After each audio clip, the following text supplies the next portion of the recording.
من حبيبي فتبهجوا على ذاك لفظي والديا يتبلجوا هو العبد عبد الله سعيد الخلق وهو أتى يكفي تتموج فيشفاه محمود مقام مشفعا وإني بمدئ هاشمي ثم الأجو Chai, Fada Bukaza, Fada Bukaza, Fada Bukaza,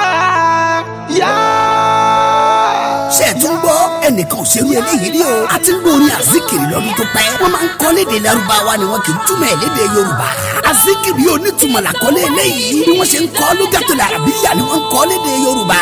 لا إله إلا الله لا إله إلا الله برام قوض الورى طبا فادون سايه بس فادون سايمي طبا فادون سايه بس فادون سايمي طبا فلا سايه بس فلا سايمي طبا في مال سايه بس في مال سايمي طبا فوغو سايه بس فوغو سايمي pariwo baramade azikiri onítùmọ̀ produced by Azakiru Abdulwasi Shuaib Fancy Mubarak. bó dábìrà ayọ̀ sáyé rẹ̀ bó ti dábìrà òre sáyé mi tó bá pàtàkì láyé rẹ̀ gẹ́gẹ́ bó ṣe pàtàkì láyé mi pariwo ẹ̀ káyé ó gbọ́. Alhaja Rukayat Gawat Oyefeso ṣé art of music in general ló coordinate ẹ̀ láti bẹ̀rẹ̀ dópin. fọwọ́ mi gbórí ọ̀tún mo wá ń fọwọ́ mi gbórí ọ̀tún ibi tí bá dé Rúkáyà tí wọ́n ń sọ pé mi gangan làmì ọ̀tún wọ́n parapọ̀ fún mi lóye ọ̀tún wọ́n parapọ̀ fún mi lóye ọ̀tún ibi ọ̀tún mo ti dáyà ọ̀tún tàbí tó sì wọ́n fi lórí ọ̀tún wọ́n fún mi níbo ọ̀tún bí ọ̀tún mo rí dùnú àtayọ̀ lẹ́yìn ọ̀tún mo ń sọ̀rọ̀ ọdún fáwọn ẹni ọ̀tún wọ́n wọ́n ṣoṣù dá mi lọ́la ọ̀tún mo gàkàbà ayọ̀ lọ sílé ọ̀tún ṣé wọ́n bá wọn lóṣòro tuntun. Azakiru Abdulwasi Shuaib Fancy Mubarak ó tún yá.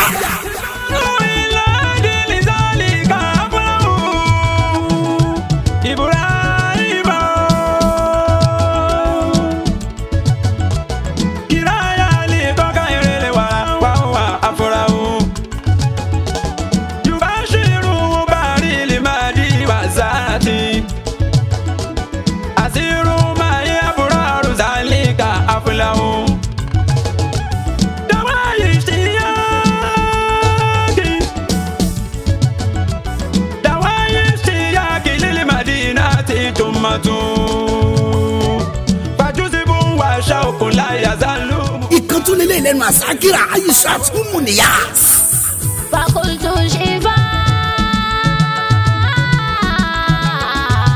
فقلت شفا سكمي أفوق ببابي عليت بيوكن كما زال يجرو أخل ذواتي والناس كلهم يروه ويجد الحبيب ويفلح أترك ليلة ليس بيني وبينها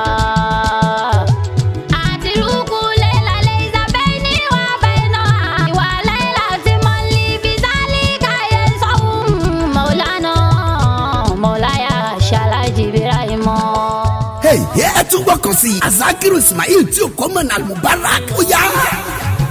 àní bó bá pilẹ̀ ayọ̀ sáyé rẹ̀ gẹ́gẹ́ bó ṣe pilẹ̀ ọ̀rọ̀ sáyé mi pariwo ẹ̀ fàyè gbọ́ pé láìlára ìlàlá láìlára ìlàlá bá. ẹ wá gbọ́ ti Alhaja Monsurat Ọjọ́lá. ilá karu bẹ́ẹ̀nà Nuhi wà Ádámì wà Musa wà Ibrahim wà lẹ́hàkù àwùdọ̀hù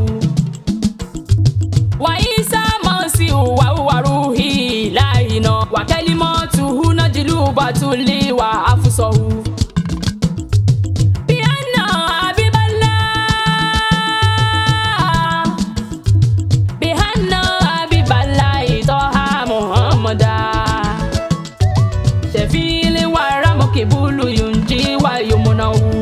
alájà sísà tìlẹ̀wá ló ti bí agbóhùn sókè.